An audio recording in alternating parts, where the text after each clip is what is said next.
Dublin with 3 points. Charlie Redmond racing away from the challenge there of Enda McManus.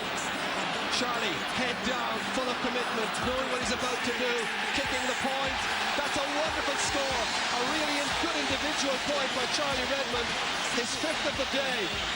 He was not going to be shaken off his stride.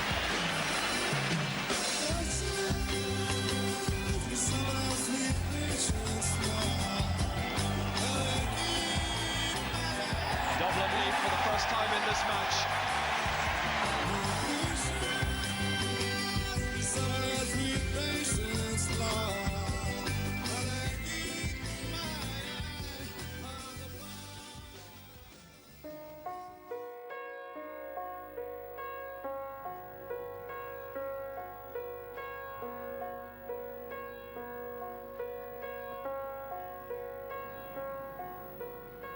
Nuair a chiníim sir Charlie Redmond, níor thug é na cahal riamh. Fiú an caint orthu Gael get Charlie bhí ann go mé. One of the things about him was he was a great passer of the ball and he was a great distributor. You certainly didn't want to give him time and space in the ball because he'd either kick it over the bar or find a man inside with a very sharp pass. He was very, very strong on the ball and was always well able to win the ball and get through tackles. And that was one asset that he had at that particular stage. Charlie had a high strike rate and kept us in so many games over the years. But he was so accurate and he was very comfortable with his own free taking. Charlie Redmond. Pelador gun scola black clear, agus a club ilan Hayden. Quimino Rintel hesh the kick in the Erika Hoshamu. Quimino Codeled, my other Cocrine agus a verse os the kick in the Sierra. Achtetach Bohor and Jeff Rulevatoki, egg Charlie. Even to my own big headedness, I was very skilled at it, and but I practiced an awful lot. And I could have gone on and probably played with the county and in Dublin, but I chose not to for one reason or the other. Agus is le pelle chwisha. Rowney you Charlie at Fanel Pelle Vlack clearly dia gocht ut cedi. Agus if lienshin, wieder a tourtaier chorke a glyffe lechanish na Hayden. Wie Charlie Rainish hondole stech, gewoon leich heffoed. He hands me the note, this is the famous note where this is Charlie Redmond for Barney Rock, at which stage I look up and see Barney sticking the ball in the back of the net. Barney Rock is there, yes, it must be the goal! I look around and look at Kevin, and Kevin's head's in his hands, so I just handed him back the slip of paper and sat back down. He showed me this particular slip of paper after the match in Cork. He said, Barney, look at this. He said, Barney Rock for Charlie Redmond. He says, I was coming on, I was nearly there, he says, and you bloody hell, you scored a goal. And that killed me. Heffron said, sit down. And there is Sam. Beter nach roll an warrig Charlie noch doet cedi. Ach by een geed vliegen ige at a bainel. Agus vi bon ille eieren ige in de foka. Hosse Charlie a glyffe creve gun geed doet en ige goch doek hoed. Glyffe lech anders na heden en na wio. Rinne se gama agus chunne se jensi gon glyffe canish. Ach vi fahachas kiri a fanacht leis. Tommy Doyle was playing right half back for Kerry, and I was playing left half forward. And he was just enormous size. I don't think I've ever seen anyone in as fit a physical condition as Tommy Doyle was that day. Into Charlie Redmond. He was about 15, 20 minutes into the game. I got the ball and Tommy just caught me with a perfect shoulder. I went down on the ground, I was hurt. Pat O'Neill came on, he examined me and he says, no, he says, you're okay, go. He says, you should be okay, give it a few more minutes. But then this ball came into me and I went down, I slid down it, and I slid down, I picked the ball up, but it fell down on my shoulder and I knew immediately I'd caused serious damage. I'd actually dislocated my shoulder completely, hadn't known about it, and when I went down, the whole shoulder just separated. He seems to be in real trouble with the right shoulder, and they seem to be signalling towards the bench. It was a bad defeat, and defeat to this day, like, it still hurts.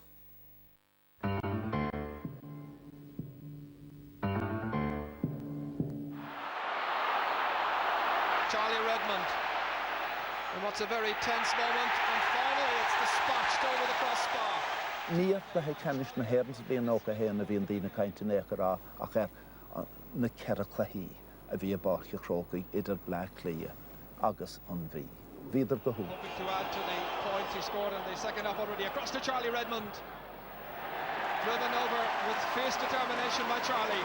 Céad Laochra scór, an dara Laochra scór, agus an bhreise, an tríú lá an rud céine, agus an ceathrú lá. And Charlie Redmond makes way. We were 7 points up, I think, at that stage. I'm not exactly sure. I thought we had done enough, but it just seemed to just fall apart then. And they kept coming to get their rewards, and they got their points, and then they got the famous goal, you know, probably the best goal ever seen on the Gaelic football field. Into Gillick. A lot of poor marking by Dublin, and it's Tommy Donis carried it right through the heart to Foley. I don't believe it! Foley has scored! That night, the two teams met in the Mansion House, and Tommy Carr quite rightly referred to it, and he said it was like a death in the family, and it was.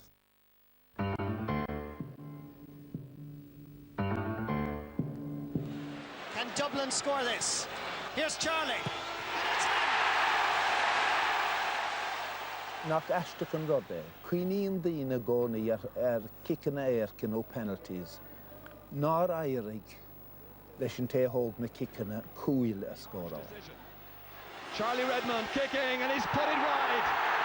He's put it wide, and I can only think... Penalty in '92 against Donegal was a terrible penalty. I actually, I think somebody wrote in the book the ball ended in Gael's pub over the road here, but it was probably further away than that, if the truth be known. I remember actually when I looked at Gary Walsh in goals for Donegal, it looked like he was huge. It looked like he was like the Michelin man. I only little corners to put the ball into, but that was just obviously my mind playing tricks with me, but it worked because I obviously didn't score. Can Dublin score this? It's Christy Byrne.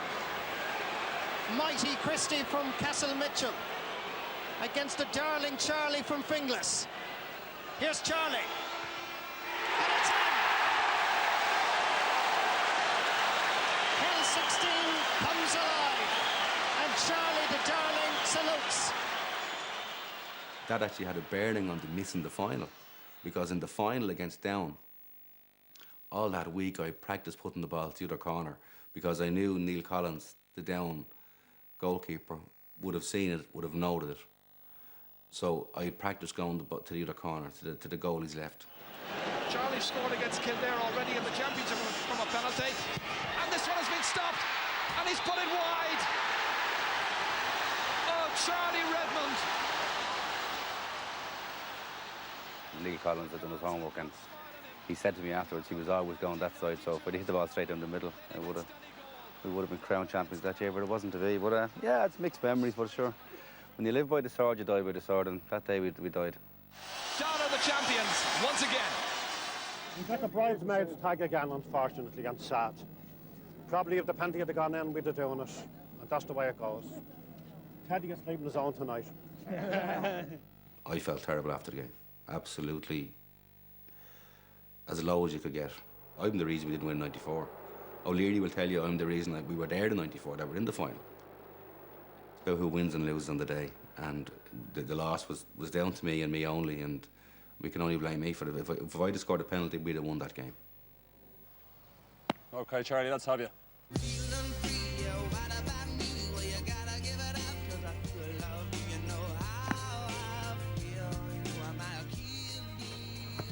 Ah! I'll chip him like Zidane. Did you get that?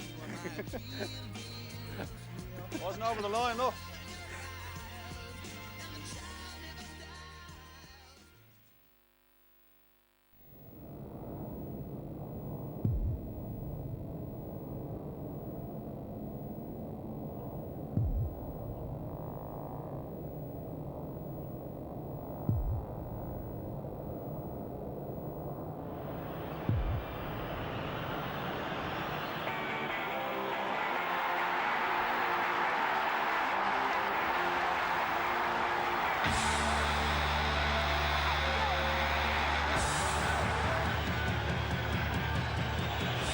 Quick thinking. Here's Charlie. Round the corner and over the bar. This can level up the match.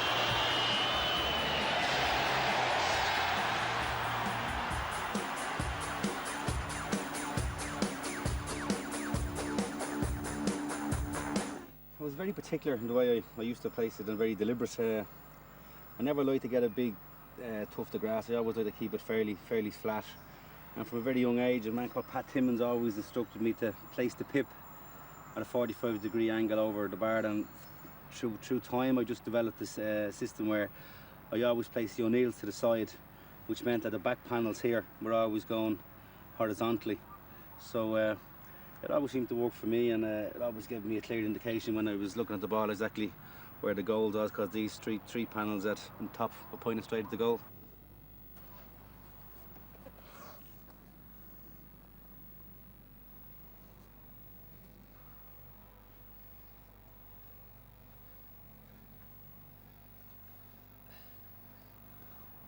My leg is starting to get tired. I don't know whether I have this anymore. Old age.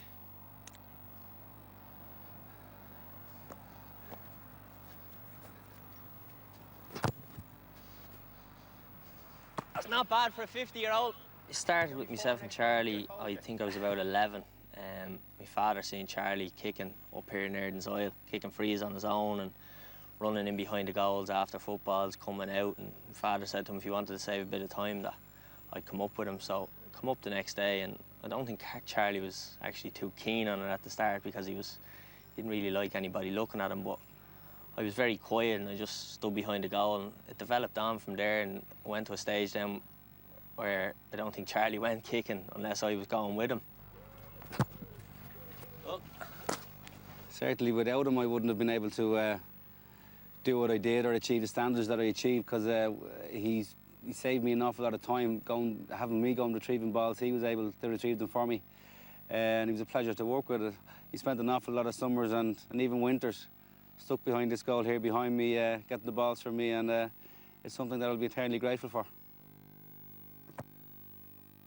There's probably a lot of things people don't know about Charlie, and you know he was very superstitious when we come here and practice, and he used to try and use the same dressing room, sit in the same spot. I'd sit in the same spot, put the footballs out in the same spot, 8 footballs all the time. Start off kicking in the same spot, kick the 8 frees. I'd hold the balls in behind the goal. There was no way I could kick them back out while he was kicking them, or he'd hate me.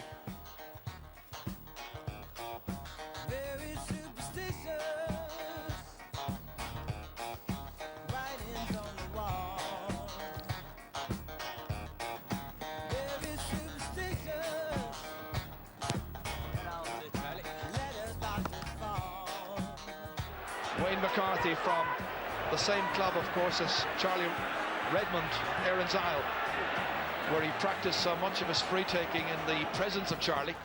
Yeah, when I played with Dublin for a couple of years myself, obviously it was a great help to me, the experience I gained by out here kicking frees with Charlie. Like, I suppose, you know, I developed a style not a million miles off what Charlie's was. Wasn't as good now, mind you, but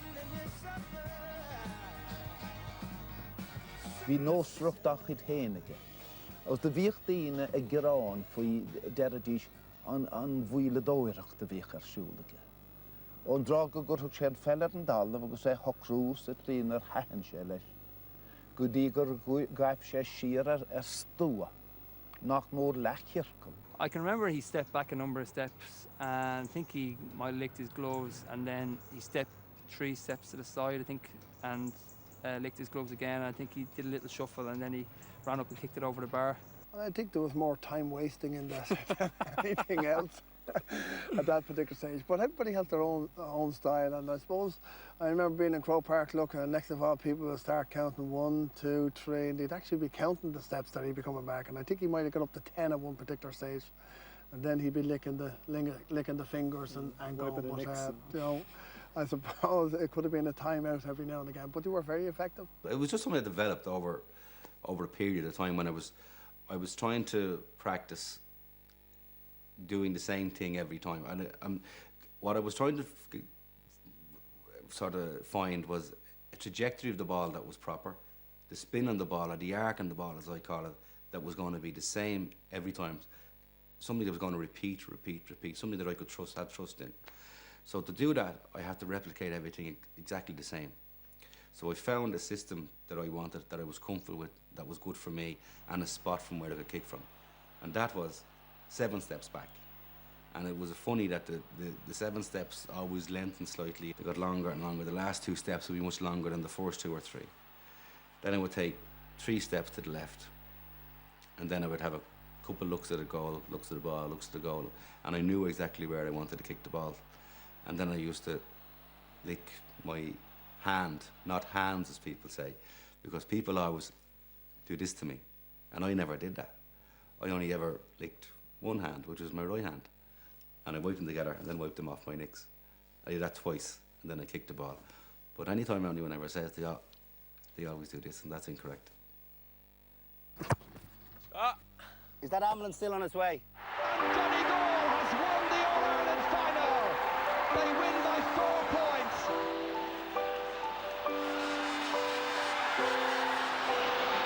McGurk, McNichol calling for it.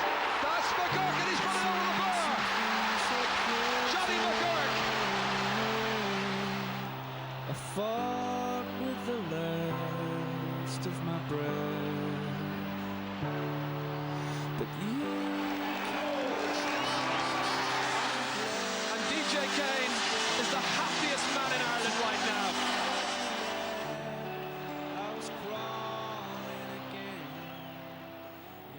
I don't think any of the players, when we moved into '95, felt that there was a huge monkey on our back end like that. We just felt that we were knocking on the door, and the time was going to come where we weren't going to knock on the door, we were going to take the door off the hinges.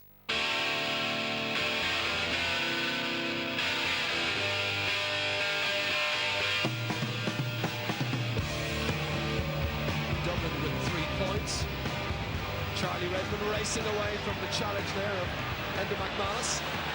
Charlie, head down, full of commitment, knowing what he's about to do, kicking the point. That's a wonderful score. A really good individual point by Charlie Redmond. Looks good. Straight between the posts. Should be another one. And it certainly is. Round the corner and over the bar. And Charlie Redmond kicks another. No need for a fluke goal in 1995 as Dublin win yet again. I remember walking off the field that day and we gave Meath an awful hiding. And Charlie Redmond's contribution that day, once again, was absolutely phenomenal. And most of those scores he got in that Leinster final were very important scores. And it was Charlie Redmond, especially in the first half and early on in the second half, that kept us in that game, which we eventually went on to win by 10 points.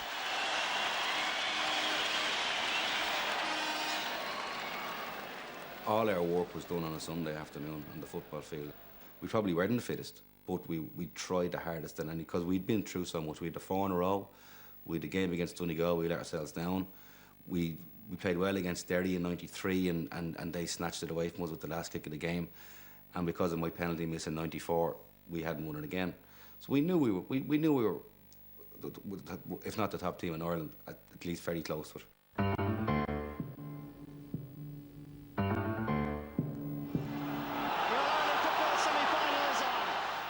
There was an incident in the game, I think young Farr was on me, and underneath the hill I was trying to do something and I let my hand go back and I caught him. And the referee caught me doing it, but I had no intention of hitting the chap. And the referee came over and he actually stood, he said, referee, he said he didn't mean that, he says, he was just trying to break my hold on him, he says, I was pulling him back, he said, he didn't mean to hit me. And that had never happened to me before in a Gaelic football game. And I turned around and I says, thanks very much, I really appreciate that. He says, no, he says, just don't tell him I'm pulling you all the time, will you? As they now are about to celebrate a place in the All-Ireland final of 1995. It's Dublin against Tyrone on the 3rd Sunday in September. On the run into the All-Ireland final against Tyrone, Charlie wasn't particularly well. He strained his hamstring, and the management team of Pat O'Neill and Bobby Dye were actually planning without Charlie.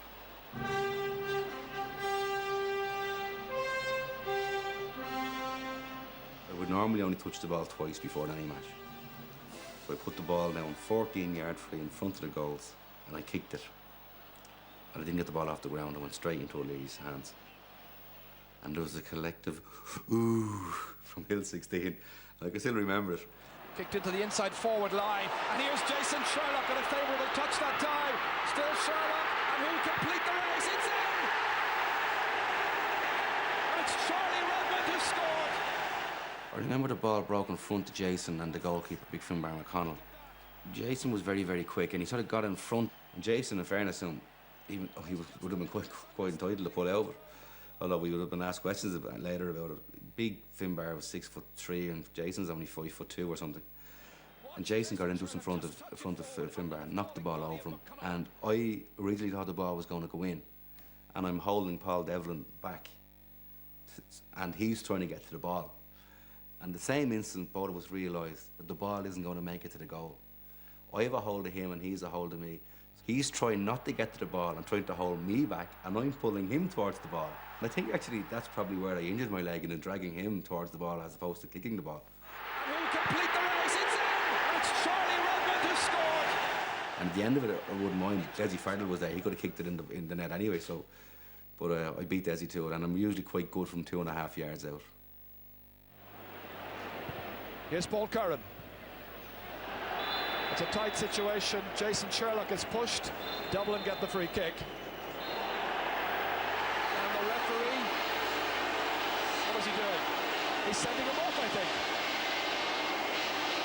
Charlie Redmond's being sent off.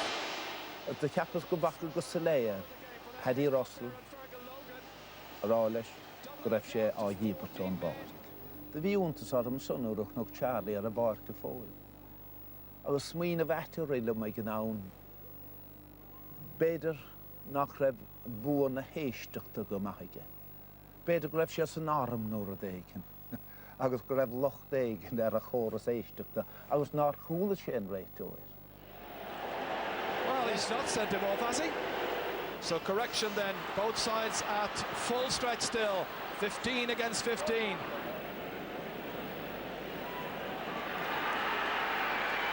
He's gone back to talk to Charlie Redmond again. Did he in fact send him off a few minutes ago, and Charlie continued? This is very confusing. I've never seen anything like this in an All-Ireland final. No, there was no banter between Paddy and myself. He came over to me the second time and he says, you shouldn't be here. I sent you off. And I says, but the linesman told you I didn't headbutt him. I says, that's what you said you were sending me off for. And he says, no, I've made my decision, you're off. And that was it, I went. And poor old Charlie, not able to take any further part. Sent off during the second half in somewhat bizarre circumstances. Dublin lead by a point. Keith Barr kicks it, and Dublin are the All-Ireland champions from 1995. The fire that they said would burn just lights up the way. I lie in the place where I fell, and 3 years on this 9-day wild won't go away till you bring an end to my hell.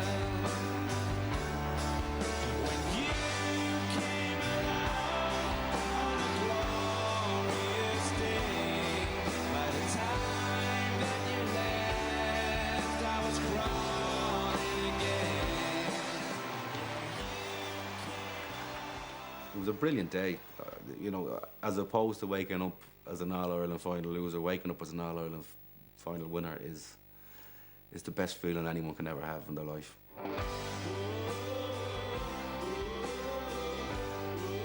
It's something every Gaelic player should experience.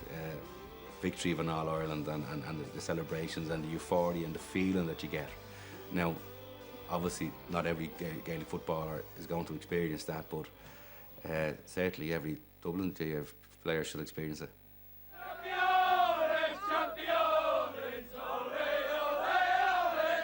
Charlie Redmond made history today.